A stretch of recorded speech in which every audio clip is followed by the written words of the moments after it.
Небула буюу оддын мананцар. ертөнцийн дээрх хамгийн үзэсгэлэнтэй нүд хужирлам тогтоц.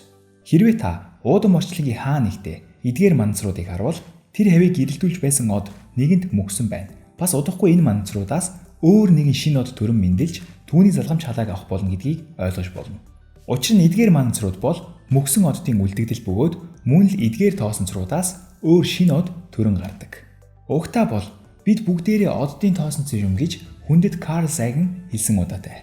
Тийм ээ. Таны харж буй энэ тоосонцор болон мананцрууд магадгүй биднээс өмнө амьдарч байсан илүү өндөр хөгжилтэй өөр нэгэн соёл иргэншлээс үлдсэн үнс нуран байж болох юм. Энэ мананцрууд бол мөхөл болон эхлэлийн бэлэг тэмдэг. Тэгвэл энэ мананцар тоосонцрууд донд яг юу байгаа вэ? Химийн элементүүд.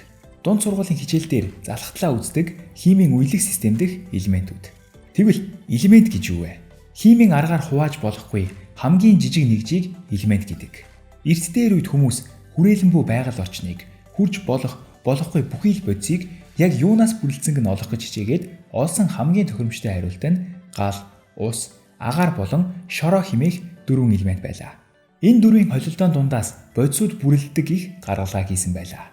Ядчил боддог хүмүүсийн дийлэнх нь ингэж боддог байв. Гэтэл шинжлэх ухаан хөгжихийн хэрээр энэ бодол аажмаар замхарч илүү бодит мэдээллүүд хүч авсан юм. Бодисыг хуваагаад хамгийн эцэст нь атом хэмээх нэгжээр очиод зогсдог. Бодисууд бүгдээрээ атом хэмээх хуваагдшгүй нэгжээс бүрэлдэг гэдгийг бид олж нэв. Атом гэдэг нь грекээр хуваагдшгүй гэсэн утгатай. Гэхдээ атом бүхэн адилхан биш. Янз бүрийн атомууд бий. Хоорондоо ялгаатай атомуудыг харин элемент гэдээ байгаа юм. Тэгвэл атомуудыг ялгаатай болгож буй хүчин зүйл юу вэ? Өнөөдрийн хүртэл хийсэн бичлэгүүдийг маань анхааралтай үзсэн бол та атомыг электрон, протон болон нейтроноос бүрддэг гэдгийг мэдэж байгаа. Үүнээс илүүгч мэдэж байгаа байх. Тэгэхээр атомуудыг хооронд нь ялгаатай болгож буй гол зүйл бол цөмд нь байх протоны тоо юм. Цөмдөө ганц шиг протонтой бол нэг атомын дугаартай элемент болж үеийг системийн нэгт бичигдэнэ. Нэр нь ус төрөгч. Цөмдөө хоёр шиг протонтой бол хоёр атомын дугаартай элемент болж үеийг системийн хоёрт бичигдэнэ. Нэр нь гелий. Гурван ширхэг протонтой бол 3 дахь элемент буюу литий гэх мэтчлэн.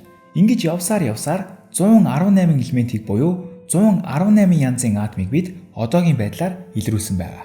Тэгэхээр эдгээр элементүүд хоорондоо нийлээд молекулуудыг үүсгэдэг. Молекул харин бодисыг. Жишээ нь бидний амин хэрэгцээ болох усны молекулыг задлбал 2 ширхэг ус төрөгч болон 1 ширхэг хүчил төрөгчийн элемент гарч ирнэ. Өөрөөр хэлбэл 2 ширхэг 1 протонтой атом болон 1 ширхэг 8 протонтой атом. Тэгвэл протоныг нэмж хасаад л хүссэн элементийг гаргаж аваад хүссэн бодисоо бүтээжиж болох юм биш үү гэдэг бодол толгойд орж байгаа биз. Мэдээж үүнийг хэлэх амарханч хийх маш хэцүү. Гэхдээ боломжгүй бол биш. Лабораторийн орчинд тохиромжтой нөхцөлийг нь бүрдүүлж чадвал хиймлэр элемент гаргаж авах боломжтой. Гэхдээ биднээс өмнө ертөнц өөрөө ихэнх элементийг бүтээж гэж. Энэ хүснэгт дээр бүдэг цэнхэр өнгөөр харагдаж буй элементүүд бол их тесрэлтийн дараахан асар өндөр дулаан болон нэгтрэлтэй орчинд үүссэн элементүүд. Тод цэнхрээр харагдаж буй нь харин сансрын хид хүчтэй туяануудын нөлөөгөөр үүссэн. Шар өнгөөр харагдаж буй нь масс багатай оддын цөмд. Ногоон өнгөтнүүд нь харин их масстай оддын цөмд үүсдэг. Улбар шар өнгөтэй нь супернова дэлбэрэлтээр, ягаан өнгөөр харагдаж буй нь харин лабораторид хиймлэр гаргаж авсан элементүүд юм. Тэгэхээр элементүүд оргүй хоосноос үүсдэггүй.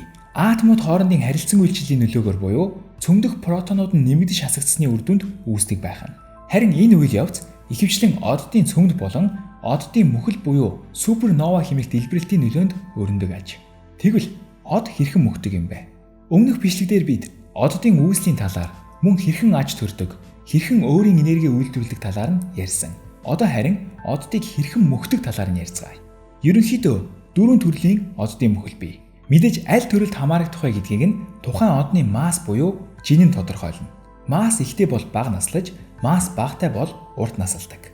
Тийм болохоор масс бага одтой бид илүү түгээмэл тааралдана гэсэн үг. Тэдний масс нь бага учраас цөм нь бас жижигхэн. Цөм нь жижигхэн учраас илүү бага энерги ялгаруулна. Өөрөөр хэлбэл ус төрөгчийн түлшээ илүү гамтай зарцуулна гэсэн үг. Мэдээж масс нь бага учраас дотогшоо хумигдахыг хүсэх хүндийн хүчний нөлөөч бага. Ийхүү гидростатик тэнцвэрээ маш удаан хугацааны турш хадгалах боломжтой. Гэхдээ мэдээж мөнх юм биш. Хизээ нэгэн цагт ус төрөгчөө шавхаж дуусаад унтрах болно. Масс нь хэтэрхий бага болохоор цөмдөө гелийн нэгдлийн урвалыг эхлүүлэх хангалттай хэмжээний даралтыг үүсгэж чадахгүй. Энергийг үйлдвэрлэхээ зогсооно гэсэн үг. Иймэрхүү тавилантай оддыг улаан одой од гэж нэрлэдэг. Манай нарны 0.6 болон түүнээс доош жинтэй тэнцэх одод энэ ангилал багтана. Угаасаа од болж гэрэлдэхийн тулд нарны 0.7-оос 0.8% тэнцэх масс шаардлагатай гэдгийг өмнө нь ярьж байсан. Тэнцэхгүй бол од биш, гариг болж хувирна гэж. Тэгэхээр одой оддын хувь тавилан нь ус төрөгчөө дуусгасан цагт аажмаар хөрсөөр хийн гариг болж хувирах юм. Улаан одой од хөрсөөр хүрэн одой од, хүрэн одой од хөрсөөр хар одой од болж хувирна. Гэхдээ энэ үйл явц маш удаан үргэлжлэнэ. Масснаас нь хамаарат 100-аас 1000 тэрбум буюу 1 триллион жил өнгөрөх шаардлагатай. ертөнцийн дөнгөж 13.8 тэрбум жилийн настай гэхээр одоогийн байдлаар ямар ч улаан одны мөхлийг нь бид харж амжаагүй. Улаан одой од буюу М ангиллын одод ертөнцийн дээрх бүх оддын 80% орчмыг нь бүрдүүлдэг. Хамгийн энгийн бөгөөд түгээмэл оддын мөхөл нь энэ гэсэн үг. Жаахан уйдгартай хэдий ч жам нь ийм юм болохоор яа гэх юм. Харин хоёр дахь мөхлийн хэлбэр нь арай сонирхолтой. Нарны жингийн 0.6-аас 6 дахин масстай тэнцэх одод энэ төрөл багтана.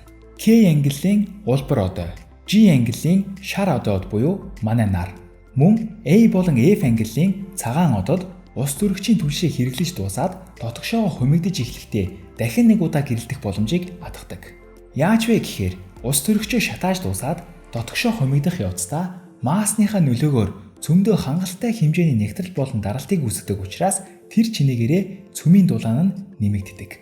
Ойролцоогоор 100 сая градус хүртэл халсан тохиолдолд гелийн атомууд цөмийн нэгдлийн урвалд орж карбон буюу нүүрс төрөгчийг үүсгэх боломжтой болдог. Гэхдээ яагаад берилий эсвэл литий биш шууд нүүрс төрөгчийг үүсгэдэг вэ гэвэл эдгээр атомууд нь хэтэрхий тогтворгүй шин чанартай учраас тохиромжгүй байдаг.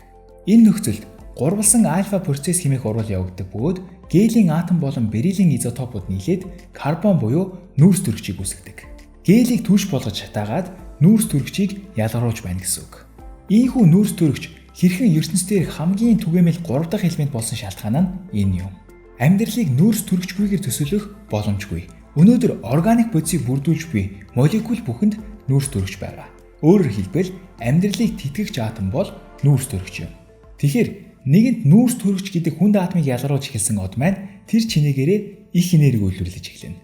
Үүний үр дүнд гидроостатик тэнцвэр буцаад алдагдаж эхлэх бөгөөд энэ удаад од илрүүлэхийг гартаа авна. Өмнө нь хүндийн хүчиндээ дийлдээд хумигдж байсан од маань энэ удаа эсрэгээрээ буцаад томорч эхэлнэ. Гэхдээ жирийн нэг томролт биш. Авраг улаан од болтлоо томрох болно. Жишээ нь манай нар 5 тэрбум жилийн дараа одоо байгаа хэмжээнээсээ 100 дахин томорч авраг улаан од болон хувирах болно. Тэр үед буд болон сугар магадгүй манай дэлхийг хүртэл залхих ба харин санчир гаригийн хувьд амьдрал үүсгэхэд тун тохиромжтой нөхцөл бүрдэж болох юм. За тэрийг дараа ярив. Тэгэхээр тийч би одны хэмжээ нь хэдий томорч байгаа ч масс нь хэвэндээ байгаа учраас цөмдөх даралт нь багасж эхлэнэ. Үүний үр дүнд цөмийн нэгдлийн урвал удаашрах ба тэлэх хөдөлгөөн нь намдаж од маань аажмаар буцаад хүндийн хүчиндээ ялагдаж эхлэнэ. Энэ агших тэлэх хөдөлгөөн яг ямар давтамжтай явагдах нь одныхоо масснаас хамаарна. Эцэст нь одны цөмдөх гелийн дуусах төхөөд ирэнгүүт тэр мөч хүртэл урвал нэгдэж амжаагүй цөмийн хүрээлэн байсан гелийн атомууд урвалд оролцож эхлэх ба гинтийн энэ их түлш нь аимшигтэй энергийг ялгаруулснаар од маань сүүлчийн тэлэлтэд хийх болно. Энэ хэд хурдан тэлэлтийг таталцал хүртэл зогсоож дийлэхгүй бөгөөд ийхүү авраг улаан од маань гаднах хайлтаа тогтоон барьж дийлэлгүй алдаж эхэлдэг.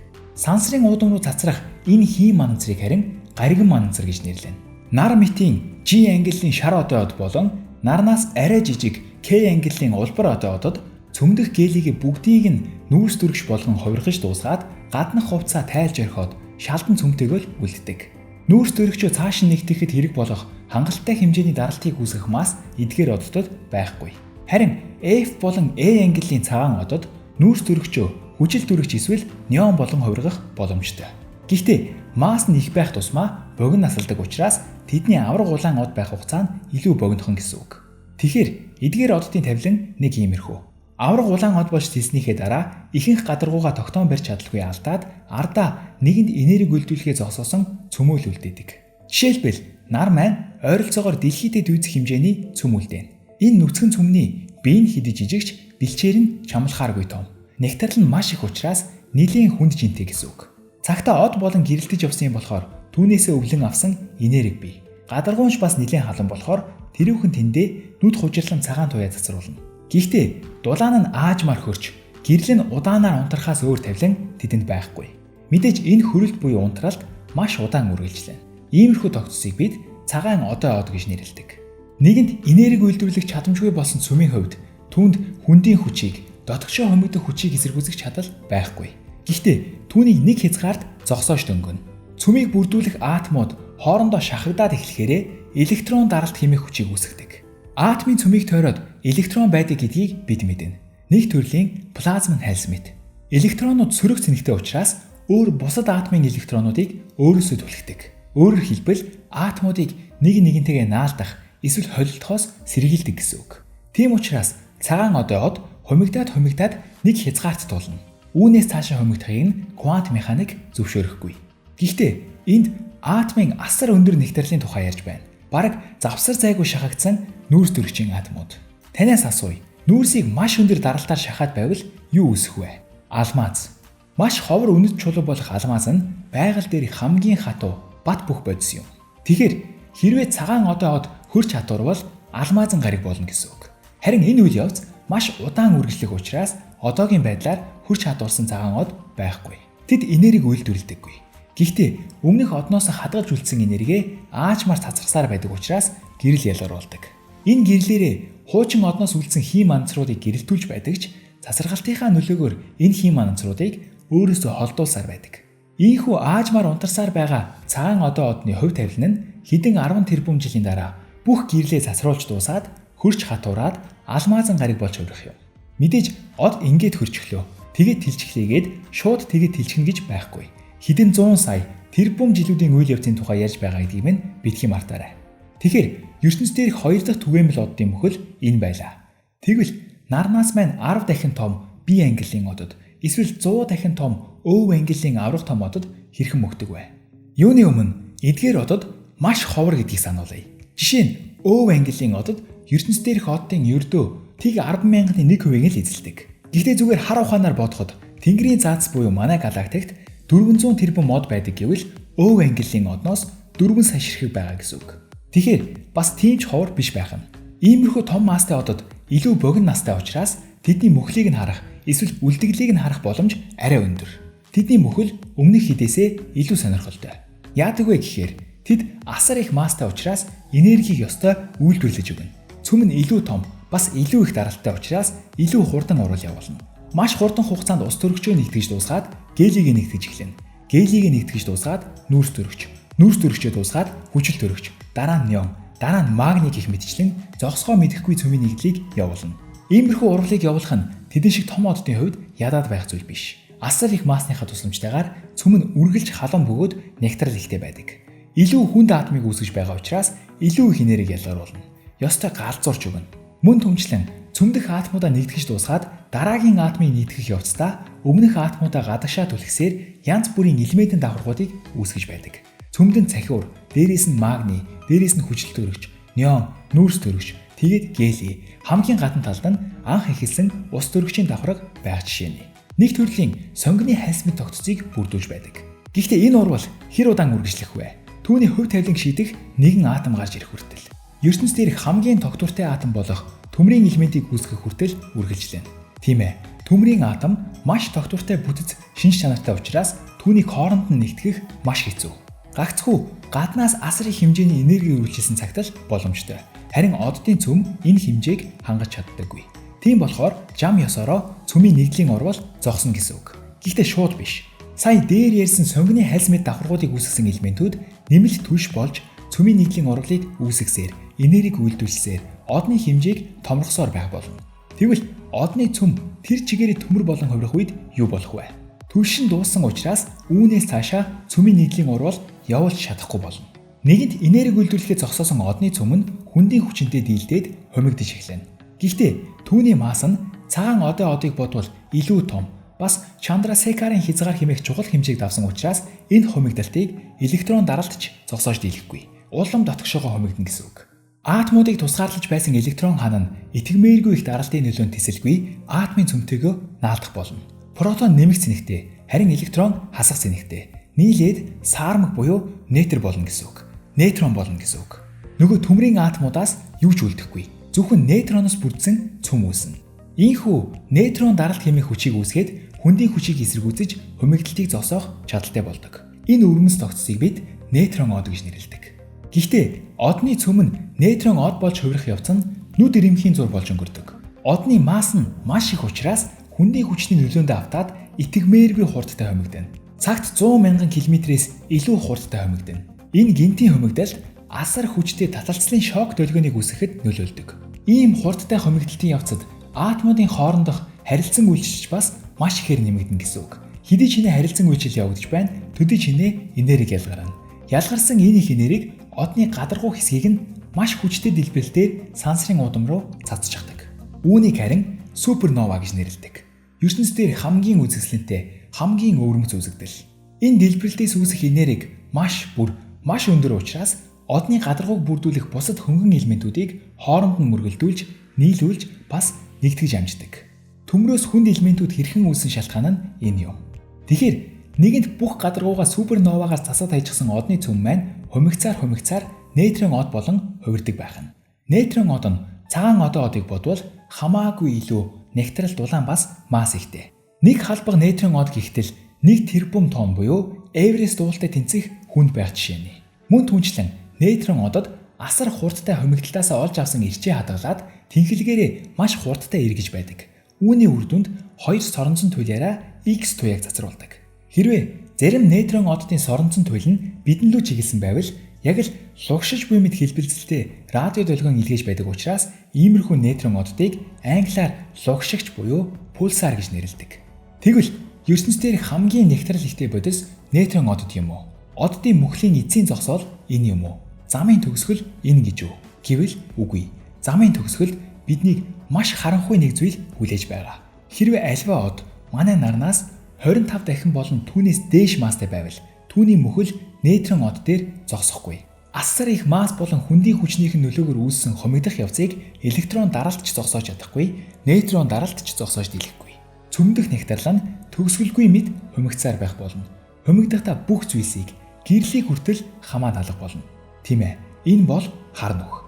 Түүний нууцыг тайлахад классик физик байтугай квант физикч хүчин мөсдөх тул түүний тухай бидний мэдэх зүйл үнэхээр харанхуй байгаа. Энэ харанхуйг харин дараагийн бичлэг дээрээ гэрэлтүүлэх гэж хичээе. Хар нүх үнэхээр хар юм уу? Хар нүх үнэхээр нүх юм уу? Хар нүх гэж юу вэ? Хариултыг нь хамтдаа тань мэдцгээе.